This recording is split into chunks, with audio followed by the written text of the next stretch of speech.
May mga kamag-anak na kapag nalaman nilang gumaganda na ang buhay mo, bigla kang maaalala.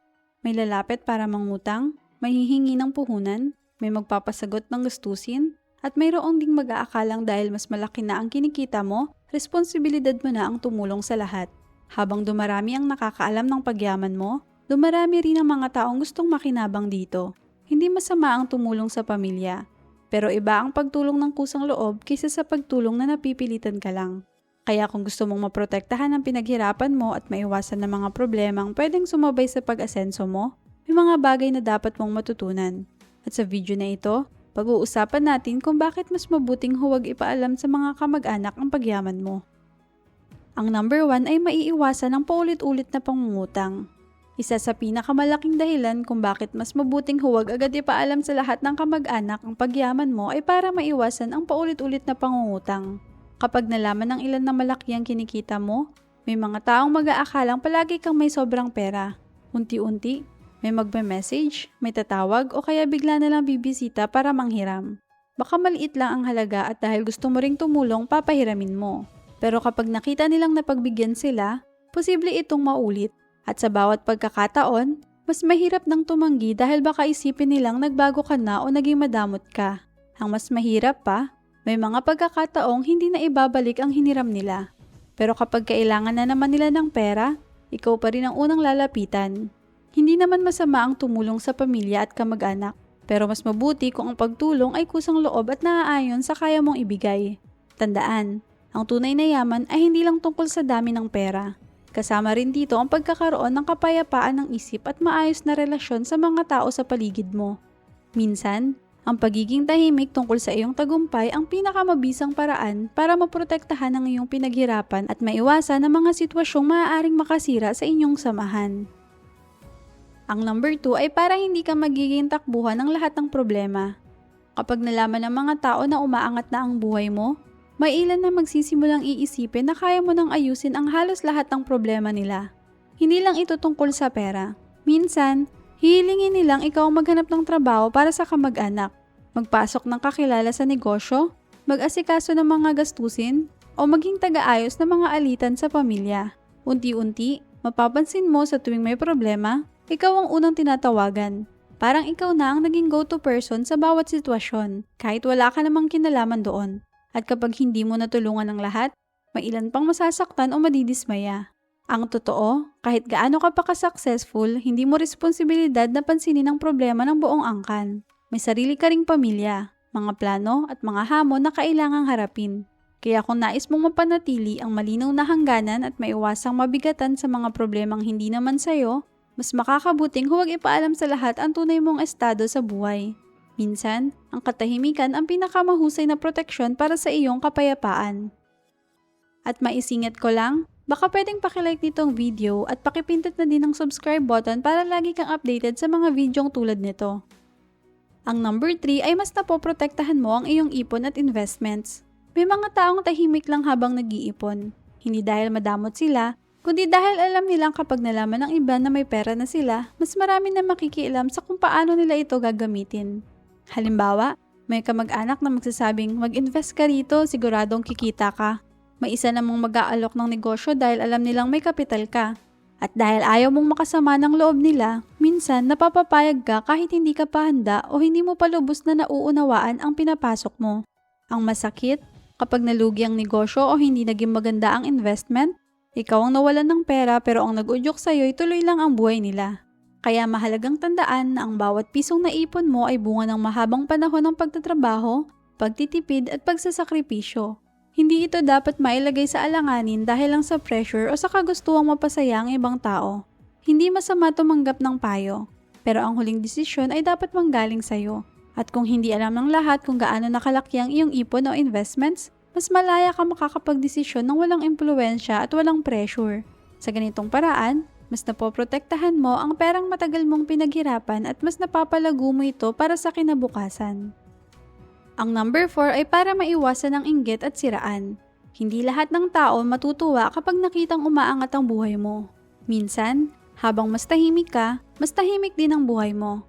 Kapag nalaman ng iba na malaki na ang kinikita mo o marami ka lang naipundar, may ilan na magsisimulang magkumpara. May mga tanong na, paano ba siya yumaman o bakit siya ang umasenso? At sa kasamaang palad, may mga pagkakataong nauuwi ito sa chismis, haka-haka o mga kwentong hindi naman totoo.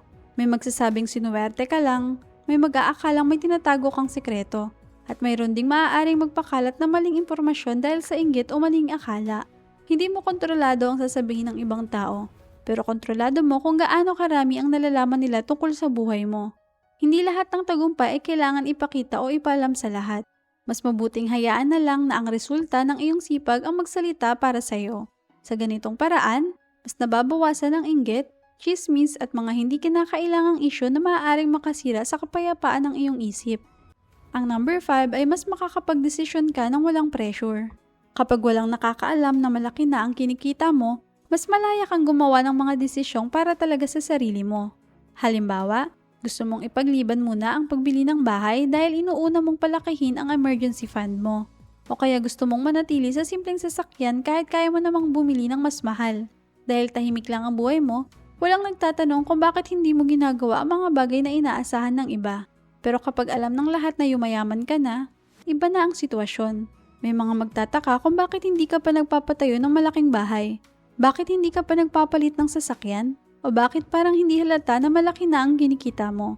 Unti-unti, mararamdaman mong parang kailangan mong patunayan ang sarili mo sa ibang tao. Pero ang totoo, ang pinakamahusay na desisyon sa pera ay hindi iyong nakaka-impress sa iba. Ito ang desisyong aakma sa iyong mga plano at sa kinabukasan ng pamilya mo. Kaya minsan, mas mabuting tahimik lang. Kapag walang pressure mula sa expectations ng ibang tao, mas madali ka makakagawa ng mga desisyong tama para sa iyo at hindi para sa opinyon ng iba. Ang number 6 naman ay makikilala mo kung sino ang totoong sumusuporta sa iyo. May mga relasyon na nasusubok hindi lang sa panahon ng kahirapan, kundi pati sa panahon ng tagumpay. Kapag nalaman ng mga tao na umaangat na ang buhay mo, mapapansin mo ang biglang dumarami ang gustong makipagkamustahan, makipagkita o makipaglapit sa iyo. Ang tanong, ginagawa ba nila iyon dahil masaya sila para sa iyo o dahil may inaasahan silang mapapala? Kaya minsan, mas mabuting huwag ipaalam sa lahat ang iyong pagyaman. Kapag tahimik ka lang, mas madaling makikita kung sino ang tunay na nandyan para sa'yo. Ang mga totoong sumusuporta ay hindi nagbabago ang pakikitungo nila. Mayaman ka man o hindi nila sinusukat ang halaga mo base sa laman ng bank account mo. Sa kabilang banda, may mga taong nagiging malapit lang kapag alam nilang may pera ka na. Kapag wala na silang mapapala, unti-unti rin silang lumalayo. Mahirap man tanggapin pero nangyayari ito sa maraming tao. Kaya huwag mo sukatin ang tunay na suporta sa dami ng taong lumalapit sa panahon ng tagumpay.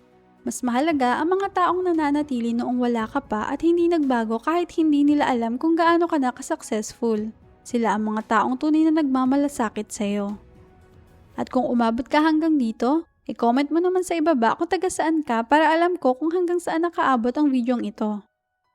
Ang number 7 ay mapapanatili mo ang kapayapaan ng isipan. May mga tao na akala nila kapag yumaman ka na, automatic na mawawala na ang lahat ng problema mo.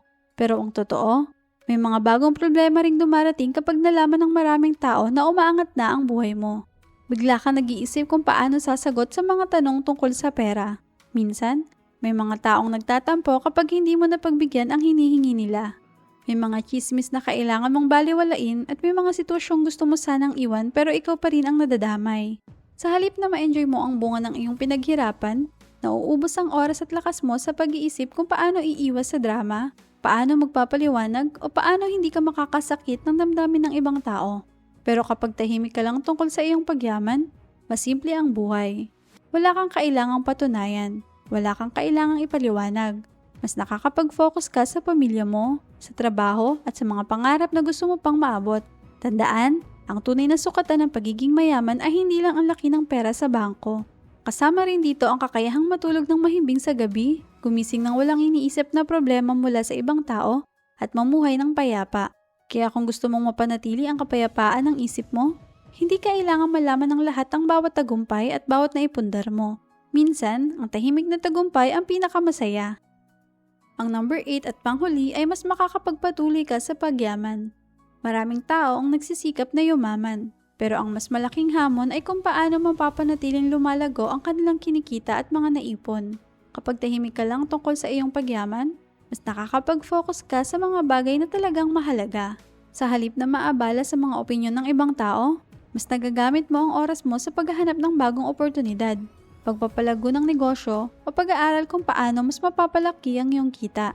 Habang ang iba ay abala sa pagpapakita ng kanilang tagumpay, ikaw naman ay tahimik na gumagawa ng mga hakbang para mas mapabuti ang iyong kinabukasan. At kadalasan, doon bumibilis ang tunay na pag-asenso. Ang yaman ay hindi nasusukat sa dami ng taong nakakaalam na may pera ka. Nasusukat ito sa kakayahan mong patuloy na palaguin ang iyong kinikita at panatilihing matatag ang iyong kinabukasan. Sa huli, hindi mahalaga kung ilan ang nakakaalam na umaasenso ka. Ang mahalaga, bawat taon ay mas maayos ang kalagayan mo kaysa noong nakaraan. Iyon ang tunay na sukatan ng tunay na pag-unlad. Ang pagyaman ay hindi tungkol sa pagpapabilib sa ibang tao. Ito ay tungkol sa pagbibigay ng mas magandang buhay sa iyong sarili at sa iyong pamilya. Hindi ibig sabihin na itatago mo ang lahat o lalayuan mo ang mga kamag-anak mo. Ang punto lang ay hindi lahat ng tagumpay ay kailangang ipaalam sa lahat. Minsan, mas ligtas, mas payapa at mas matalino ang manatiling tahimik habang patuloy kang umaasenso.